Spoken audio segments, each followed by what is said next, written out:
Hello mga kamisa at mesa. So mula sa San Miguel, Bulacan, ngayon ay bumabiyahe tayo, papunta naman tayo ng Lipa, Batangas. Yan, at kakaiba ang ating episode ng Misa at Mesa sapagkat kung dati, lagi pinupuntahan natin ang mga iba't ibang parokya at umaattend tayo ng mga banal na misa. Ngayon, Father, ibang klaseng misa ang ating dadaluhan sapagkat ito ay isang ordination. No? Ano ba yung ordination? Mamaya malalaman po ninyo kung ano ang isang ordination event.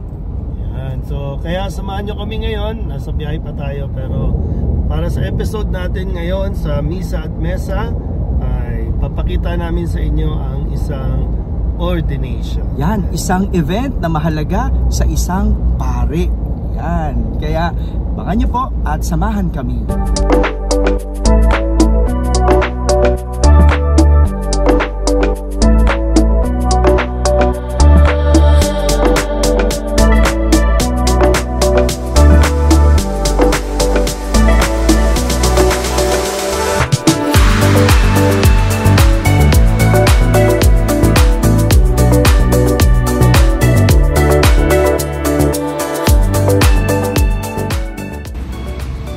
Okay, welcome po dito sa ano ba dito?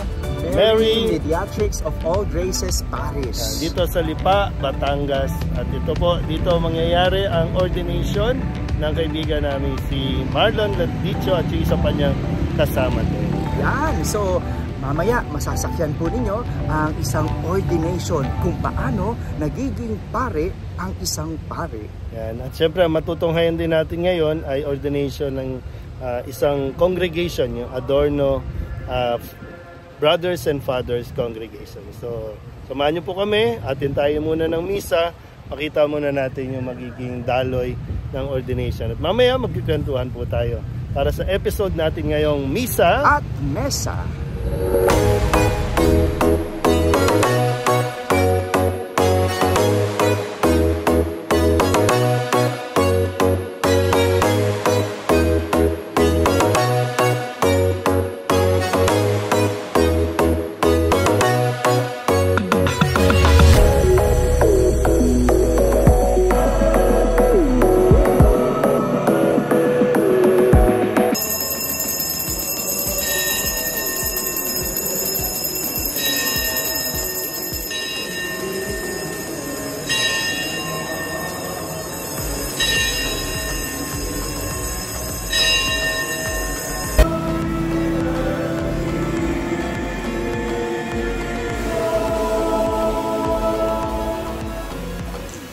In the name of the Father, and the Son, and the Holy Spirit.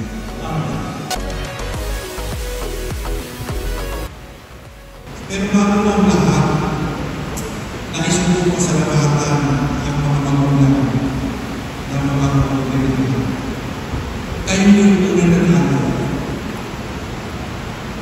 Bago po sila nag-alay, kayo yung nag-alay. Hindi niyo po sila pinag-treat sa simbahan.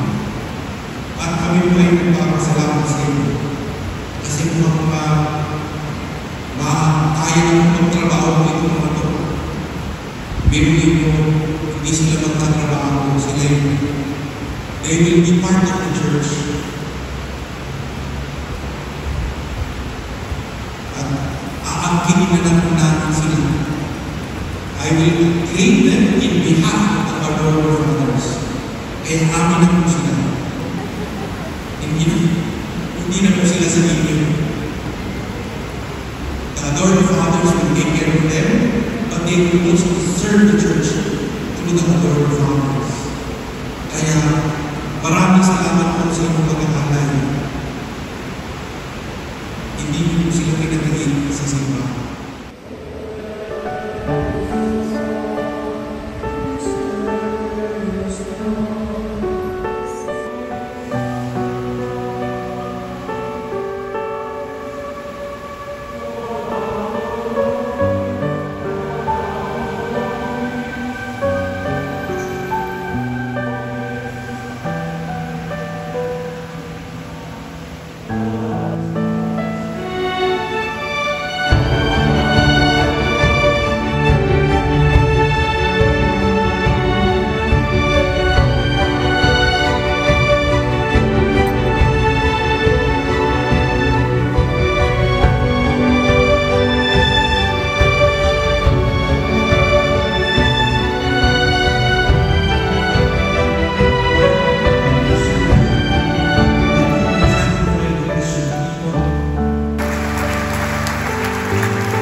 matapos ang misa.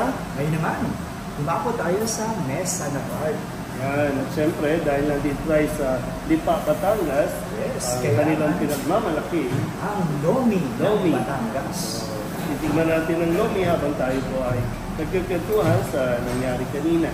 So, matin po tayo ng ordination ng Congregation ng Adorno Fathers and Brothers. So, pakilala po natin si Reverend Father Marlon Landicio at si Reverend Father Wilson Olea. Yan, si Father Marlon Landicio ay aking batchmate dati sa Holy Apostles Senior Seminary. Pero, siyempre, gano'n naman, iba-iba naman talaga ang journey natin. No? So, kahit na ako ay magwawalong taon ng pare, ngayon pa lang naordinahan ang ating batchmate.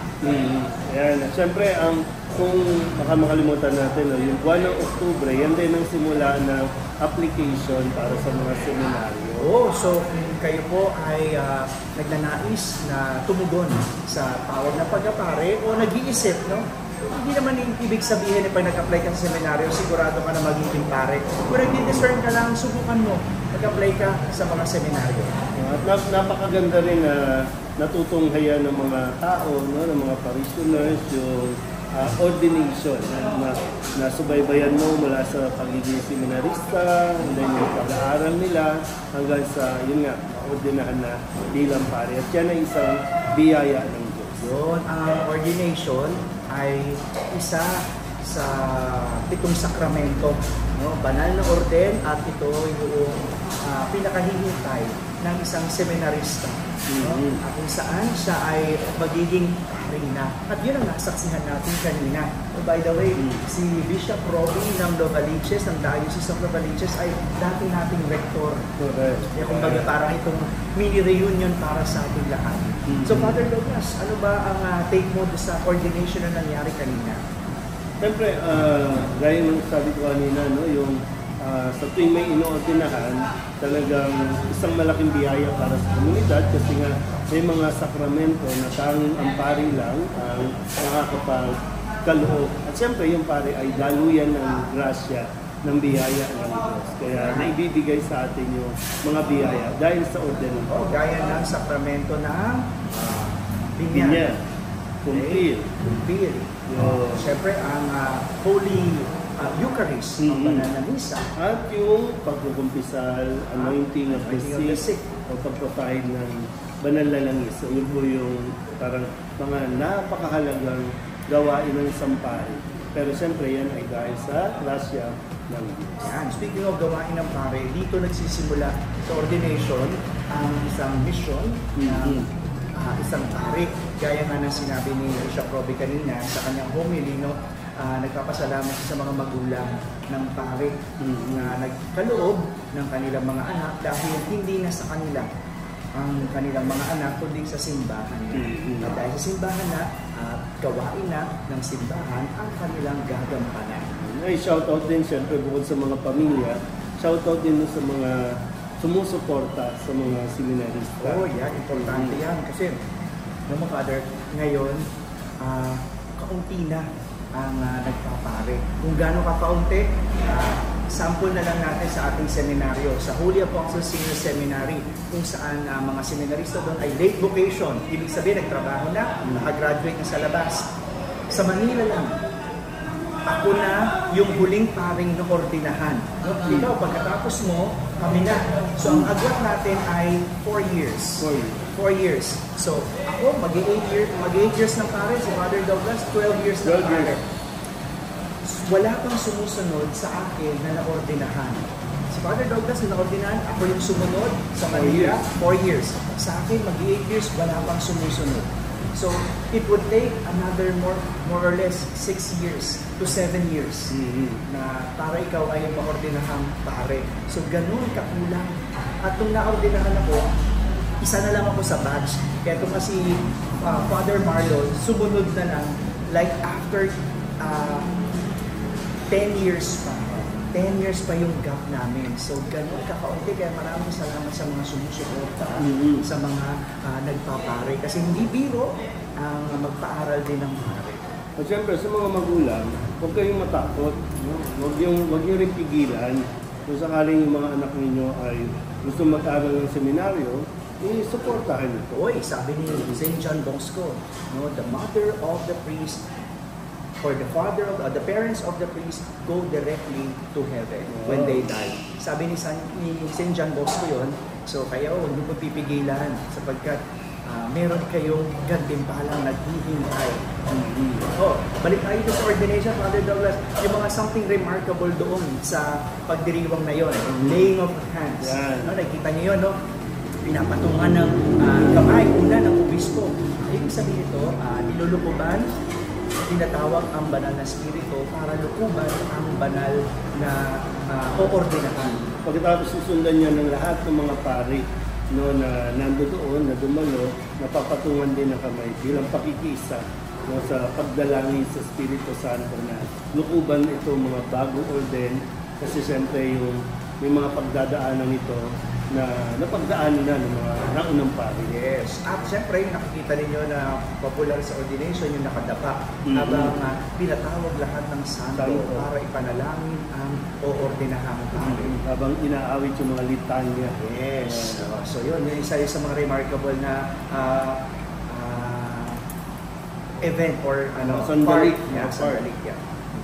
Maganda rin yung yung Peace of Peace and Brotherly Heart. Yes. Tapos si obispo na tanggapin sila, parang tinatanggap na bahagi na kayo ng ating kapatiran, bahagi na kayo ng ating misyon.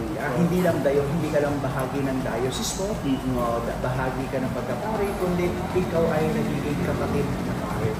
Kahit saan ka man mapunta, pwede kang tumatok sa simbahan, pakilala ka lang, tatanggapin ka ng kapwa mo, kapatid mong pari. Yun ang sinisimbolo ng yung kiss of peace, yung pagyangam, yung pagtanggap sa bagong pari, sa komunidad bilang pari.